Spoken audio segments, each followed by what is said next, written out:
Ce que j'aimerais vous dire tout de suite pour rebondir sur ce que vient de dire Robert Clavigeau sur le rôle des élus.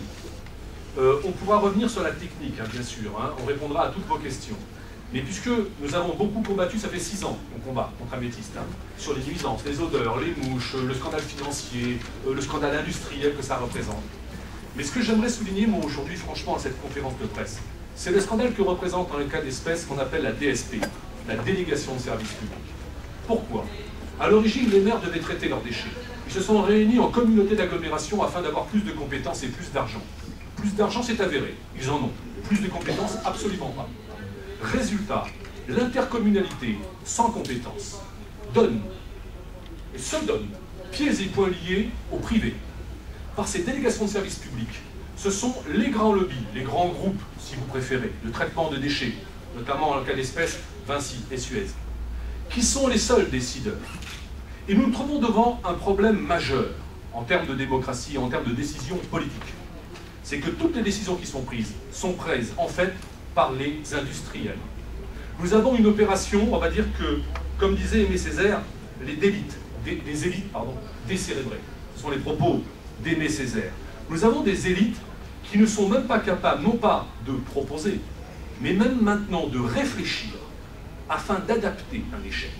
Ce qui est très grave dans le cas d'espèce, ce n'est pas la décision initiale d'Améthyste, ce n'est pas d'avoir fait Améthyste, c'est d'être incapable de corriger le tir. Pour une simple raison, le niveau d'information des responsables de l'agglo et apparemment des ingénieurs est tellement bas, on se livre tellement à l'expertise industrielle qu'on n'est même plus capable de juger un échec flagrant.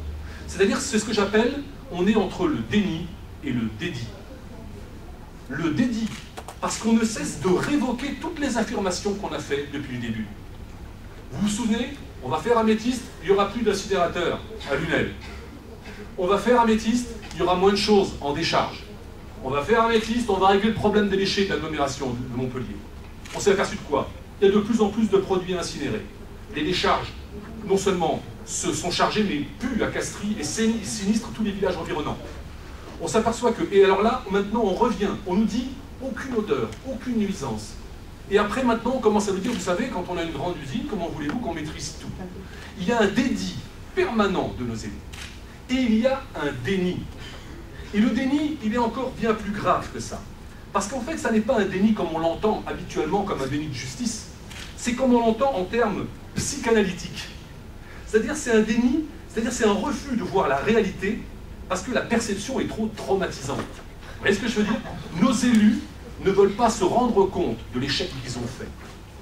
Nous avons, nous, le devoir en tant que citoyens, et toutes les associations qui sont là, nous ne nous voyons pas comme une force d'opposition, vous savez, stupide et brutale. Nous nous voyons comme un bureau d'études citoyen. Nous sommes là pour proposer, et gratuit. Nous avons vu qu'à chaque fois que des erreurs ont été faites par les industriels, c'est la communauté d'agglomération, c'est l'agglo de Montpellier qui a payé. Je voudrais vous rappeler rapidement, ce sont les chiffres de la Cour des comptes, ce ne sont pas les nôtres, que quand nous avons un industriel qui dit on va faire une usine sans nuisance, on s'aperçoit qu'il n'y a que cela. 18 millions d'euros de travaux, 14 millions à la charge de l'agglomération, 4 millions à la charge de l'industriel. C'est un scandale. Quand on se rend compte que les industriels disent nous allons produire un compost vendable, le compost est intégralement invendable, quasiment comme a dit M. Robert Clavigeau, et mis en décharge. Vous savez ce qu'ils font, les industriels? Ils disent bon, on a un manque à gagner. On avait prévu de gagner du compost avec ce qu'on allait vendre. Et l'agglo de Montpellier fait un chèque de 2,4 millions d'euros pour dédommager les industriels. Voilà, messieurs, dames, le scandale que les citoyens doivent savoir. Voilà ce qu'il faut dire, parce que c'est la vérité, parce que ce sont les chiffres de la Cour des comptes, et parce que si on ne sort pas de ce déni et de ce dédit, qui sont en quelque sorte, vous savez, les deux sacoches pour équilibrer la charge de l'âne, on ne pourra pas sortir de l'impasse dans laquelle l'agglomération de Montpellier nous a plongé.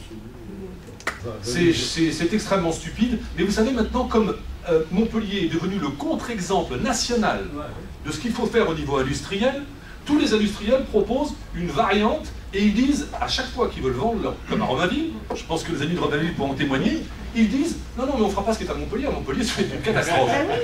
On va vous faire autre chose. Mais en fait, quand nous, on se penche sur le projet, hein, on s'aperçoit que c'est une variante du pire. Mais en rien, il y a une innovation ou un changement. Je tiens à dire aussi une chose, puisque malheureusement, enfin par ma vie, j'ai été toujours amené à vivre dans les usines de traitement des déchets. C'était le travail de mon père. Et donc à 10 ans, je visitais ces structures. Je peux vous dire que le matériel qui était à l'intérieur, vous voyez, je suis plus jeune, était le même que ce que j'ai vu dans Améthyste. Les tables à rebond, les trucs qui rublaient. Rien n'a été, aucune innovation technologique depuis 30 ans dans le domaine des déchets. Et vous savez pourquoi, mesdames et messieurs? Parce que vous faites de l'innovation quand vous vendez à, j'allais dire, une clientèle avisée, qui va réfléchir sur les coûts, sur la qualité, sur la rentabilité. Quand vous vendez à nos élus, vous vendez à qui? Vous vendez à une entité qui ne décide de rien, qui vous donne clé en main et qui vous dit occupez-vous de tout. Et c'est ce qui se passe à Montpellier et ailleurs. Autrement dit, les industriels ne se donnent même plus la peine de développer des recherches. Et moi, c'est le discours que j'ai tenu aux industriels quand ils ont fait Améthyste. Je leur ai dit, mais rendez-vous compte, vous vous tirez une balle dans le pied. Vous allez flinguer la méthanisation à l'échelle nationale avec votre projet. Et ils m'ont dit, vous inquiétez pas, tellement persuadés qu'ils revendraient ce type de structure à d'autres collectivités, ils ont dit, on va rien changer. C'est stupide, ça ne marche pas, mais ça se vend. Alors ça continue à se vendre, à Romainville, à Bayonne et ailleurs. Donc il faut qu'à un moment donné, on ait en face une réflexion citoyenne, puisqu'on ne peut plus espérer une réflexion de nos élites, si j'ose dire de nos élus, tout au moins. Il faut à tout prix qu'on se remette et qu'on pose tout sur la table pour voir ce en quoi. Parce que je dois vous le dire, nous n'avons pas un projet totalement irréaliste. Nous savons qu'on peut inclure des structures industrielles dans le traitement des déchets, mais pour ceux qu'elles sont utiles, et à l'endroit où il faut les placer.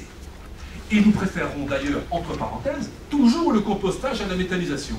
Je dois vous le dire, moi qui depuis le début, par souci d'honnêteté intellectuelle, ai toujours dit, la méthanisation, nous ne sommes pas contre. Et nous sommes contre Améthyste. C'est pas facile à expliquer ça. Ce n'est pas la voie de la facilité que nous avons utilisée. Nous avons utilisé la voie de la justesse, de la précision. Alors maintenant, je vous le dis, je préfère toujours le compostage à la méthanisation, pour toutes les raisons dont a parlé M. Clavigeau. Très concrètement, il s'agira donc d'un bâtiment totalement clos, hermétique, avec aucune sortie, entrée possible directe sur l'extérieur. Il n'y aura pas d'odeur puisque nous prévoyons donc ces équipements très dimensionnés, suffisamment dimensionnés pour permettre en permanence le traitement de l'air et le traiter sur place.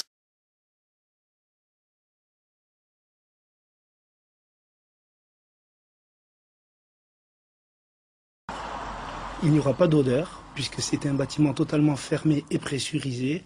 Il n'y aura pas de circulation dans les habitations, parce qu'il y a une desserte possible par l'autoroute, par le sud, sans aucune traversée des zones habitées.